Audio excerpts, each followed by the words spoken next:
Salut, c'est Hugo, j'espère que vous allez bien. Aujourd'hui, très gros programme, on est parti pour un nouveau résumé de l'actualité du jour. Le premier sujet dont je vais vous parler aujourd'hui, c'est la possible seconde vague de l'épidémie de coronavirus qui pourrait arriver en France à l'automne. Et pour faire simple, quand on parle de seconde vague, c'est qu'il y a une nouvelle hausse au fil des jours du nombre de nouveaux cas de coronavirus. C'est le conseil scientifique qui aide le président de la République à gérer la crise sanitaire qui a alerté sur le sujet, estimant qu'une seconde vague à l'automne était, je cite, extrêmement probable. La première raison à cela, c'est que l'immunité collective est très insuffisante. En gros, selon leurs données, seulement 5% de la population française a été contaminée, ce qui veut dire en gros que seulement 5% des personnes sont potentiellement immunisées contre le coronavirus. Et encore d'ailleurs, on n'est absolument pas certain qu'une fois qu'on a attrapé le coronavirus, on ne peut pas l'attraper une seconde fois. Bref, il y a encore énormément de personnes qui peuvent être contaminées dans les prochains mois, et ce en attendant un vaccin éventuel qui pourrait arriver l'an prochain. Deuxième raison qui fait craindre une seconde vague, le virus circule encore beaucoup dans les autres régions du monde,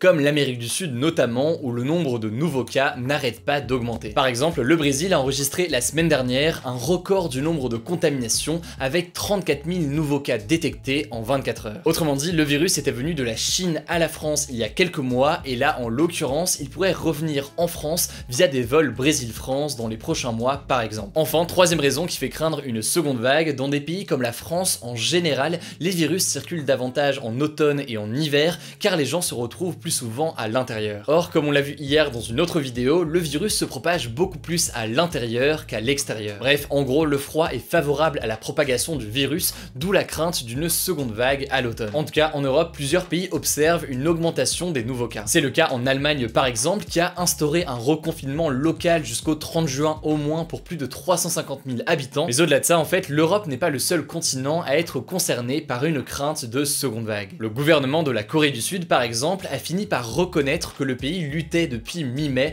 contre une seconde vague de l'épidémie. En conséquent, de nouvelles mesures de distanciation physique ont été imposées, mais si le pays n'arrive pas à limiter la vague actuelle, eh bien le total de nouveaux cas quotidiens pourrait être de 800 par jour d'ici un mois, contre moins de 50 aujourd'hui. Bref, vous l'aurez compris, la crise du coronavirus n'est malheureusement pas derrière nous, et évidemment, on vous tiendra au courant dans les jours à venir. On continue les actus du jour avec un sujet dont vous n'avez peut-être pas entendu parler. Il s'agit de l'enquête sur la mort de Cédric Chouviat, un livreur décédé à Paris en janvier suite à une interpellation par la police. Cédric Chouviat a fait un malaise cardiaque après avoir été plaqué au sol, casque de moto sur la tête, par 4 policiers suite à un contrôle routier tendu. Or, il est décédé 2 jours plus tard d'une asphyxie avec, je cite, une fracture du larynx selon les premiers éléments de l'autopsie. Mais hier soir, on a eu un peu plus de contexte sur l'interpellation. Selon le site Mediapart et le journal Le Monde, au cours de 22 secondes d'interpellation, après avoir dit « arrête et je m'arrête », Cédric Chouviat a répété 7 fois « j'étouffe ». Et ces appels à l'aide, on les entend sur les 13 vidéos de l'arrestation récupérées et analysées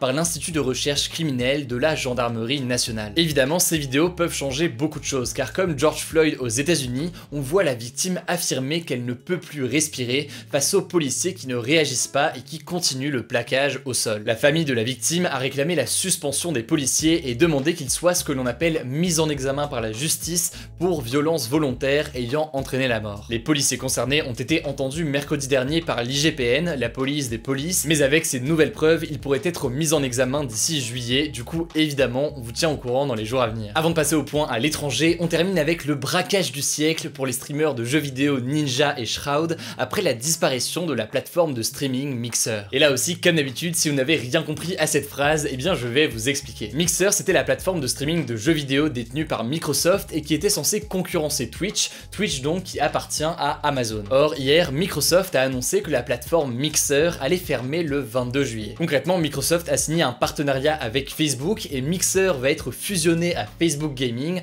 qui est l'équivalent en gros de Mixer ou de Twitch, mais chez Facebook. Mais le truc assez fou, c'est que en 2019, Mixer avait recruté l'une des plus grandes stars du streaming au monde, si ce n'est d'ailleurs la plus grande star de streaming au monde, Ninja, en lui offrant vraisemblablement des millions de dollars pour qu'il quitte Twitch et qu'il ne stream que sur Mixer. D'autres streamers, suivis eux aussi par des millions de gens, avaient signé un contrat similaire, comme Shroud par exemple. À l'époque, vous pouvez l'imaginer, la décision de Ninja de quitter Twitch et d'abandonner ses 14 millions de followers sur Twitch pour se recréer une communauté sur Mixer avait été très critiquée. D'ailleurs, en un an, il n'a réuni que 3 millions d'abonnés sur Mixer. Mais le truc, c'est qu'avec le partenariat entre Mixer et Facebook, Ninja et Shroud ont le droit de quitter Mixer et n'ont aucune obligation de de rejoindre Facebook Gaming. Ninja est certainement beaucoup plus riche qu'il y a un an grâce à sa signature chez Mixer, et pourtant un an après avoir signé chez Mixer, il peut revenir où il veut et potentiellement sur Twitch pour retrouver sa communauté. Bref, c'est la raison pour laquelle certains parlent de braquage du siècle. Comme tous les jours, on fait un point à l'étranger et aujourd'hui on part en Sibérie. Un record de chaleur a été enregistré sur le territoire. Il fait très exactement 38 degrés dans la ville de Verkhoyansk, située à 4600 km au nord de Moscou,